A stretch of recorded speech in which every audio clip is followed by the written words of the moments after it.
We are joined by Derek Hayden, who's the Senior Vice President of Data Strategy and Analytics for OUTFRONT Media. Derek, welcome to the summit. Thanks, Scott. Thank you for inviting me. Absolutely. Thanks for spending a little bit of time with us today. So can you tell us a little bit about OUTFRONT Media? Sure. OUTFRONT Media is one of the largest out-of-home media advertising companies in North America. We have over 500,000 advertising displays in the US and Canada. And we deliver brand impressions on behalf of our advertisers to their customers through a combination of technology, location, and creative services. So we think we have a really nice asset portfolio, and hopefully when you guys are out and about, whether it be driving around or on transit, you'll see some of our assets in front of you. I've definitely seen the billboards, love to see the logo, and again, thanks for coming on the event here today. So let's go back in time a little bit. What was the situation about 6 years ago before you had your current system in place? Kind of go back in time a little bit, tell us kind of what was going on at that time. Sure. About 6 years ago, we were a division of CBS Corporation. So, and we were certainly not one of the larger ones. And so our charge was to make our revenue numbers and keep our expenses down. And that was, essentially what we focused on. We were spun off as our own company. And all of a sudden, we had a C-level suite that was asking real business questions. We had investors that we had to give answers to. And a lot of our information, even though we were fortunate to bring all that data with us. I think that was very fortunate as a new company to have 15, 20 years worth of data at our disposal. Everything was very siloed, and it was really hard to get consistent answers. The IT group at the time was constantly running around trying to give answers. We weren't cross-functional at that time. And then you'd have kind of savvy users out in sales and finance teams who would, get data from different sources and aggregate it, and it became gospel, so to speak. But people weren't speaking the same language necessarily. They weren't looking at things the same way, and it became problematic to say that the answer that people were giving was a governed answer that we all trusted. So putting that in context a little bit, so spin-off, I think you recognize at that point that there was a bunch of siloed information. People were kind of left to their own devices. There was no governed access, no consistency, I would imagine. What was the kind of the mindset there? Because I think you stepped in. I don't want to cover that a little bit. Very beginning. You realized right away that this was not sustainable, right? And what happened next? Yeah, we were in a meeting with the CFO and the sales strategy group, and we were kind of kicking around, how we could get information to people faster. The sales strategy group had started creating an access database, and they were spending a lot of their time wrangling data, manipulating data, and then distributing data. So, the CFO kind of said, we need you guys to work on strategy, not data. And we didn't have when we left CBS, there was no analytics practice or platform for us. So he kind of said, we need something like a warehouse or something, like some sort of data warehouse. That was his technical term. And so, I kind of raised my hand and said, I'd be willing to take that on. I was kind of on the finance and real estate application side. We were in Oracle Technologies, my group, and I said, I'll take that on, because I just felt like as a new company, our services as an EBS support group could be easily outsourced. So I kind of saw it as an opportunity to maybe make us more attractive long-term as resources. So the CFO recognized that, okay, I know the power of data, I know the value of that data, but we have the salespeople trying to wrangle that data. That's not what we hired them to do. We need them to be selling. So you volunteered, good for you. Yes. You waded right into this and said, I can actually set up a data warehouse. I got some background here. So that's kind of the context, I think, where you started. And I would imagine our other customers have a similar situation, even whether it's a spinoff or a line of business, or we all face the same things where we want to be data providers to the business and let them do what they need to do versus having them to do everything. So kind of what happened next after there was a realization from your CFO of all places that Right. you needed the data warehouse? Well, I mean, ironically, when we were spun off, we actually didn't have a data center to go along with us. So he said, we want this warehouse and we'd like to do something in, analytics, and we want to do it quickly. So Okay. we evaluated a bunch of solutions, and especially at the time, Oracle had cloud database and BI cloud service. It seemed, and we had Oracle technology expertise as well. So it seemed like the best course to success was to adopt a cloud-first platform, Oracle technologies, and kind of address the sales group's needs over a period of time. So we kind of laid out a plan of about a 3-year plan to onboard 700 and something users for the sales organization, and everyone agreed on it. And then we kind of got into it, and we got the 5 or 6 key measurements from the sales group that they wanted to be distributed. And not only within 3 months, not only did we have those, but we had another 10. And we had about 250 users on right away. And then the finance and real estate teams were kind of hearing about this and started to, peer over the shoulder, like, what are you guys doing over there? Hey, we want in on that. So we fast-tracked a lot of this stuff. And in the first year, we had everybody up, that we had planned on for 3 years, and we were covering 3 lines of business, so to speak. Wow. From my group's support standpoint. Wow, nice job. I'm glad you volunteered for that role. So real quick, so I think there's a critical part, and we'll come back to kind of lessons learned towards the end here, but you started with the sales team, which was good, and you built that plan. So it sounds like the first thing was, let's build a data warehouse. Let's provide dashboards for the sales team.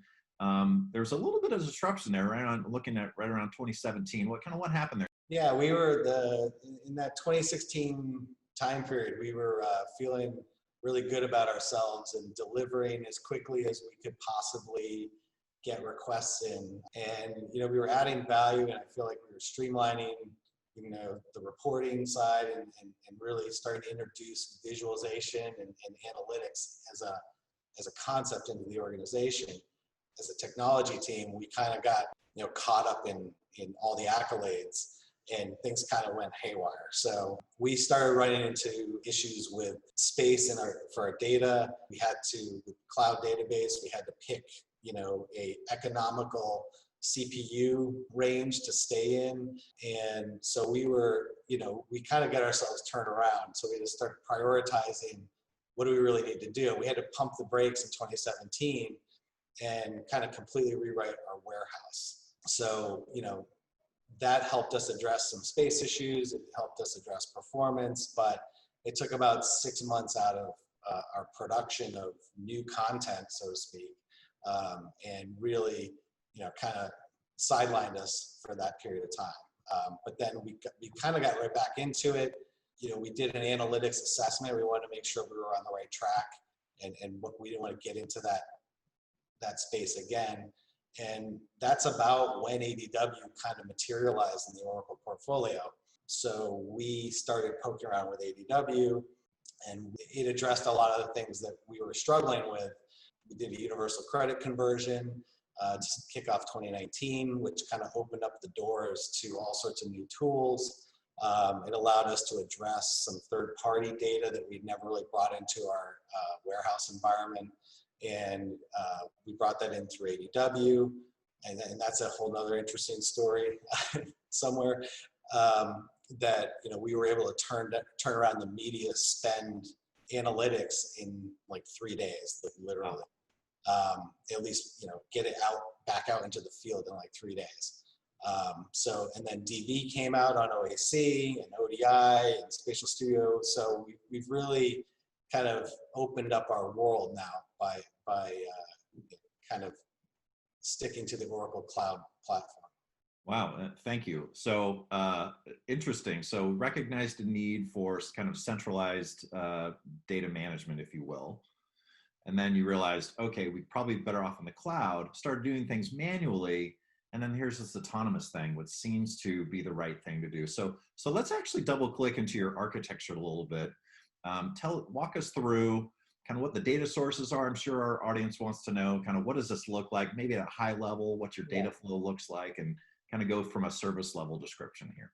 Yeah, so it's probably not that unfamiliar to people. We have what we consider on-premise data sources, which would be Oracle EBS. We have a DB2. I mean, they're actually in separate hosted data centers. They're actually not anywhere near each other. We have our infamous Access database that is still somewhat alive. I'm trying to kill that off, but and of course Excel always creeps in as a source, or probably more recently Smartsheet, my new favorite thing.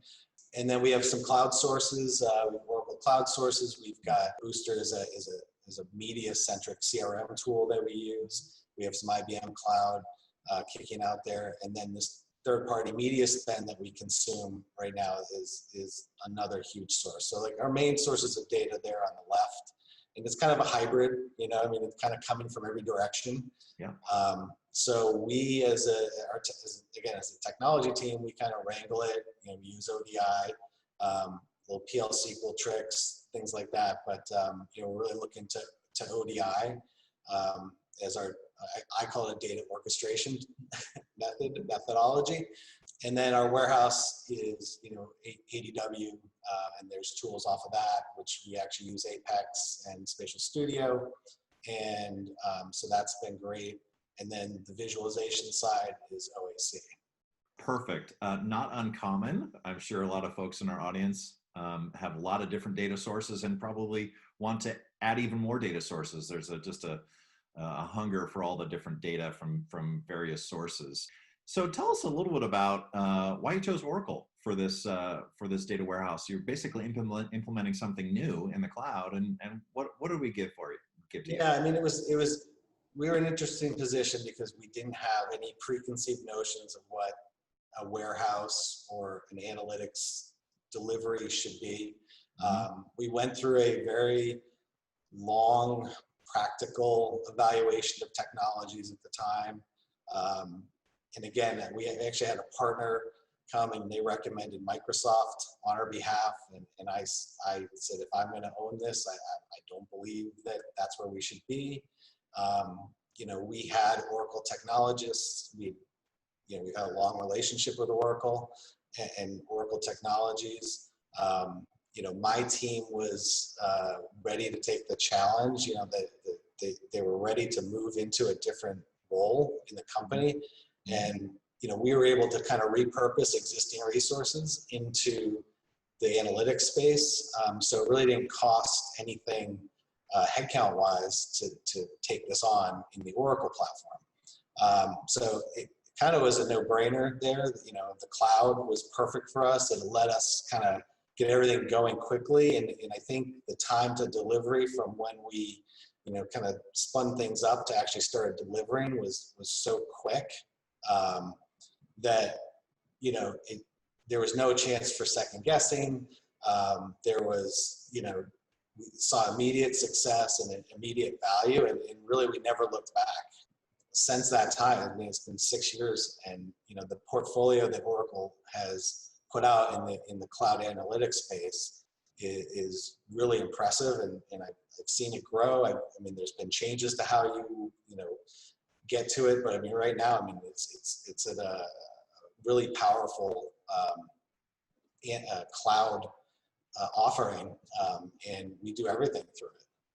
Perfect. Yeah, first of all, thank you for sticking with us.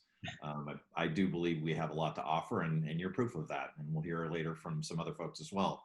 Tell us a little bit about what your experience, let's talk about just the data warehouse itself as you moved from kind of doing things manually to leveraging the power of autonomous data warehouse. Tell us a little about your experience there. Yeah, so I mean, we were, building the warehouse out in cloud database, and that was great. Obviously, it's foundational to our success story. Is how quickly we created the warehouse. Yeah, look, 3 years instead of 3 years, 15 months. Yeah, that's a pretty good time to market. Pretty amazing. But again, we didn't have a data.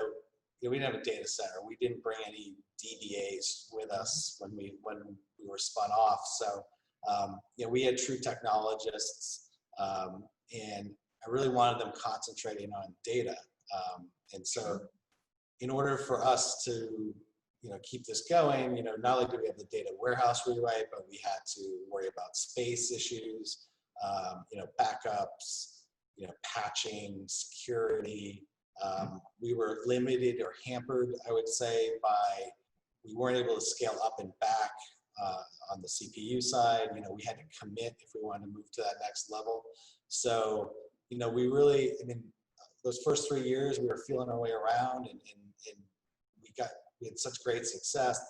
The last part of it was trying to get my technology team to focus on data and partnering with the business, because that was the most powerful part of our offering, was being a partner. And I didn't need them to spend 30% of their time dealing with the infrastructure, even on cloud, even on just the technology piece. So that's really what the push. Obviously for ADW, we get self-patching, self-repair. It scales. We don't have any issues with storage. So it kind of just allows us to have that much more time back on the technology side, and again, just keep producing. And when we partner with our customers, and I say this, now we're not even an IT group. We're a technology services group. So we really, try and partner. And I just tell them, don't think there's any limitation. Just tell me what you need, and we'll figure out, they don't necessarily want to care about the back. And this infrastructure here allows us to say, yeah, we can do that. Yeah, that's perfect. I'm not sure you've ever had to say no to them for anything. Oh, that's nice. Yeah, and you definitely, as IT professionals, we always want to be partners with the business and delivering what they want, yesterday, instead of them trying to figure it out on their own, which is what happened initially. One of the things for, certainly a sales team is, they need to get out sales quotes like immediately, and some of these things can be really complex. So how does the platform, and particularly the data warehouse, how does that serve that need? Can you give us an example of, like the query performance, basically? Yeah, so there's a couple things. There's one, actually, the finance team is really interested in the sales directors in the revenue forecasting. Back in the timeline slide, part of that data warehouse rewrite that we took was to really facilitate some of these revenue forecasting queries that were complicated. And so when we first got to ADW, we said, let's see what this thing can do. Like we took the data, we moved it over. We didn't pull any levers or anything. We just started running queries. And so the first time we ran our revenue forecasting query, it took about 6 minutes. And I sat there and I was like, oh boy, this is not good. But the second time we ran it, it took 2 seconds. Wow. And then the more we ran, the better the performance. And to be fair, the funny, I'm not a coder or not a technologist per se. My team would say, oh, we can make it faster than that. It's sub 2, closer to 1. Like we can make it faster. And I said, yeah, but we made it faster in about 2 minutes. Like we had to stop and take 6 months to do it. This is probably the right way to go. I mean, most users aren't going to notice a difference between a highly tuned query and one that was basically auto-tuned.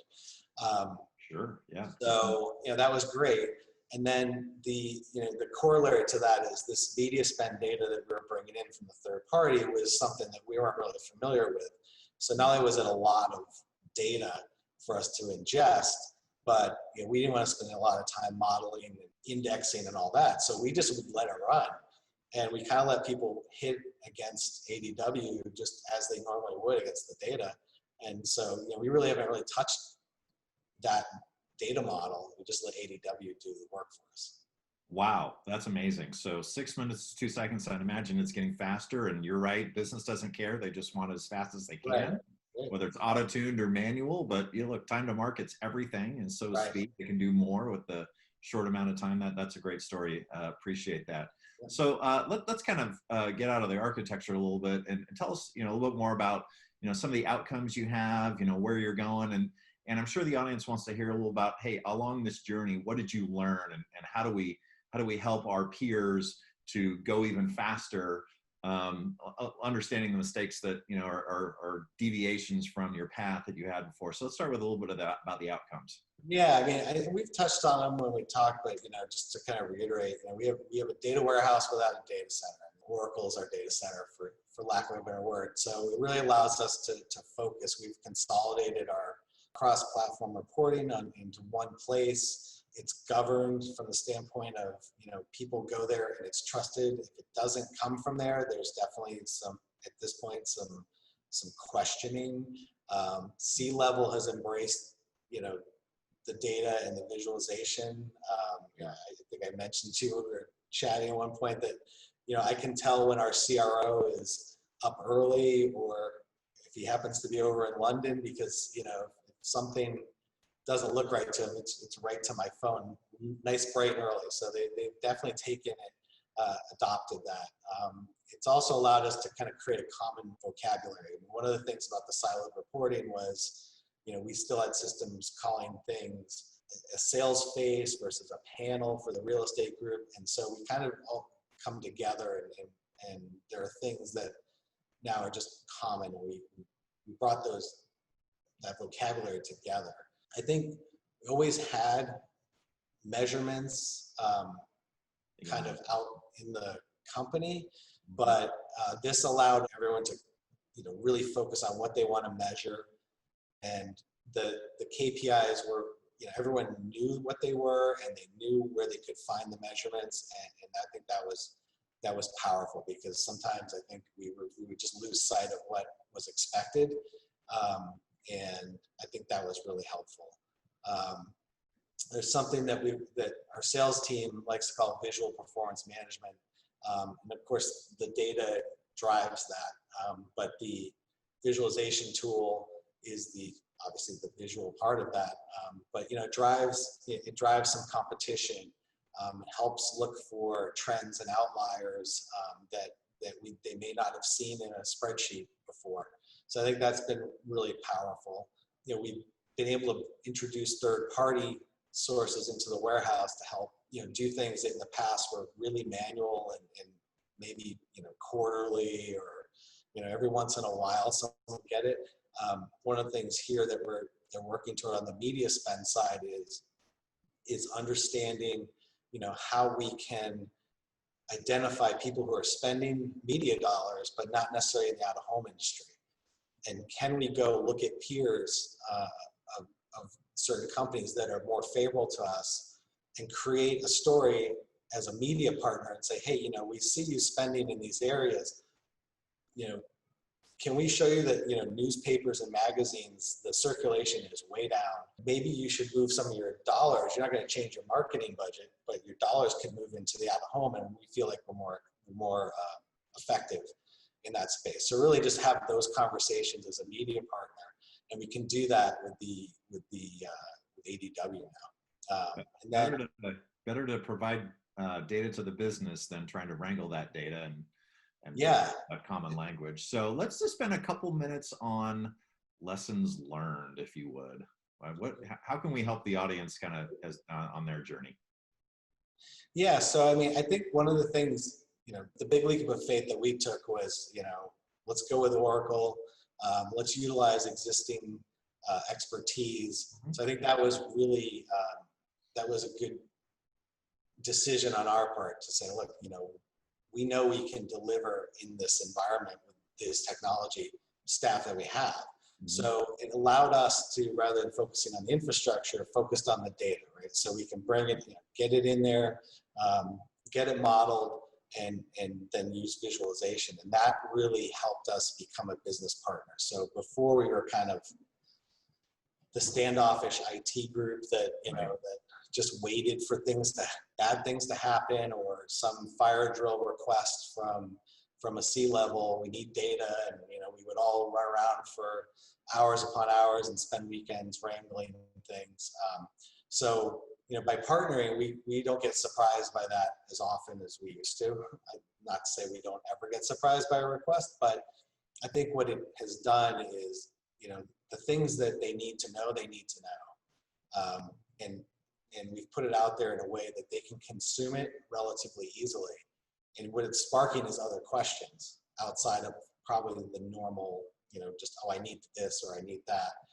We're able to partner, and I think by having the quick wins up front, not trying to deliver an entire platform at once, we were able to kind of organically ensure adoption.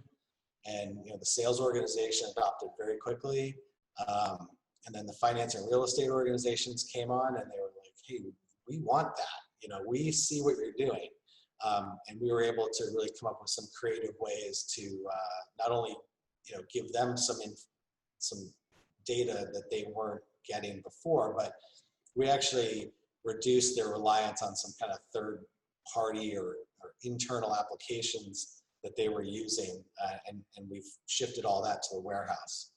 Because the cloud's scalable and economical, we can try stuff. I mean, my team, I tell them, we don't have to be perfect. You have to, I want them to go try, fail or succeed. And I think, we've, especially in the last 2 years, with the opening up of the tool sets, we've done a lot of trying, failing. If something doesn't work, we can abandon it in the cloud and we can start over.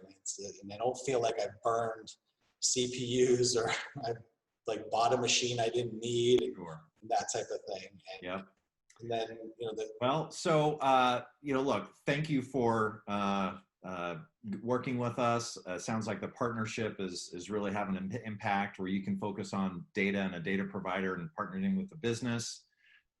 We're helping you along with that journey. Again, thanks for being with us for a few minutes on your story and lessons learned. And we're looking forward to greater things with OUTFRONT Media in the future. Thanks, I appreciate it, Scott. Look forward to talking to you again. Thanks.